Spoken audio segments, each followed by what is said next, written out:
మీరు పాలమూరు యూనివర్సిటీ తీసుకున్నా, ఏ యూనివర్సిటీ అయినా మీరు ఒక్కసారి తీసుకొని పరిశీలించండి. ఈ తెలంగాణ సమాజంలో కలిసి ఉన్న సామాజిక వర్గాల కలయికనే ఈరోజు ఈ తెలంగాణ సమాజంలో ఉన్న అన్ని యూనివర్సిటీల వైస్ ఛాన్సలర్ను వాళ్ళందరిని ఒక కాంబినేషన్ కింద అన్ని సామాజిక వర్గాలకు సంబంధించిన ప్రాతినిధ్యం ఉండాలి అని చెప్పి, అందులో చదువుకున్న వాళ్ళు రోల్ మోడల్గా ఈ సమాజంలో కనిపించాలి అని చెప్పి వాళ్ళందరినీ కూడా నియమించడం జరిగింది. ఈరోజు యూనివర్సిటీ వైస్ ఛాన్సలర్ నియామకంతో ఆపదలుచుకోలేదు.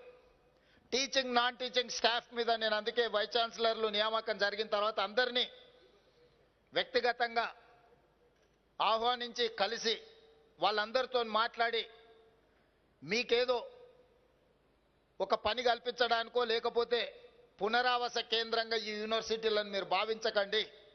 యూనివర్సిటీ వైస్ ఛాన్సలర్ బాధ్యత మీకు పునరావాస కేంద్రాలుగా గతంలో ఎవరికైనా అట్లాంటి ఆలోచన ఉంటే ఇప్పుడు ఆ ఆలోచనని తీయండి.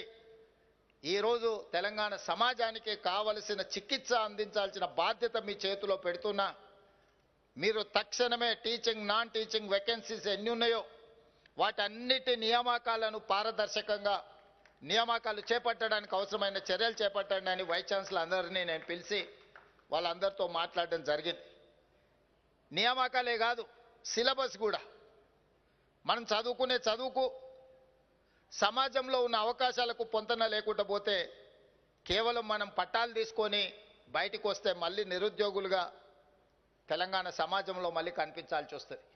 అందుకే ఈరోజు ఒక పక్కన సామాజిక బాధ్యతను గుర్తు చేస్తూనే సమాజంలో ఉద్యోగ ఉపాధి అవకాశాలు, సాంకేతిక నైపుణ్యంతో కూడుకున్న శిక్షణ ఉండాలి. దానికి సంబంధించిన ప్రణాళికలు మీరు సిద్ధం చేయండి. రాబోయే 2 సంవత్సరాలు ఏం చేస్తారు, 4 సంవత్సరాలు ఏం చేస్తారు, 6 సంవత్సరాలు ఏం చేస్తారు, 8 సంవత్సరాలు ఏం చేస్తారు, 10 సంవత్సరాలు ఏం చేస్తారు, ఒక 10 సంవత్సరాలకు అవసరమైన ప్రణాళికలు మీరు సిద్ధంగా చేయండి. ఖచ్చితంగా 10 సంవత్సరాల ఆ బాధ్యత నేను తీసుకుంటా, మీరు ఇచ్చే ప్రణాళికలను అమలు చేసే బాధ్యత నేను తీసుకుంటా అని చెప్పి వారికి నేను చెప్పడం జరిగింది.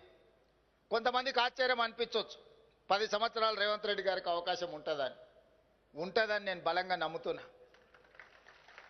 94 నుంచి 2004 వరకు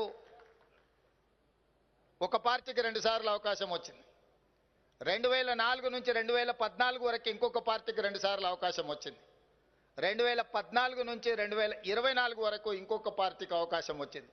2024 నుంచి 2034 వరకు తెలంగాణ సమాజం తప్పకుండా అవకాశం ఇస్తుంది. ఈ 10 సంవత్సరాలు తెలంగాణ సమాజంలో అద్భుతాలు సృష్టించే అవకాశం, వయసు, ఓపిక నాకు మిత్రుడు గంట చక్రపాణి గారికి ఉన్నది.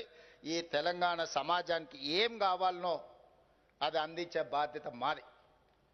ఎక్కడ కూడా ఇందులో కార్పొరేటు విద్యాలయాల నుంచి ఒత్తిడి వచ్చినా, యూనివర్సిటీలను ప్రైవేటీకరణ చేయాలన్న ఆలోచన ఎవరన్నా చేసినా అలాంటి పనులు జరగవు. అందుకే ఈ అంబేద్కర్ ఓపెన్ యూనివర్సిటీ సిబ్బందికి నా సూచన ఒక్కటే, ఇది ఉద్యోగం కాదు, ఇది ఒక భావోద్వేగం. ఈ తెలంగాణ సమాజం మన నుంచి ఈ భావోద్వేగాన్ని, ఈ బంధాన్ని కోరుకుంటుంది.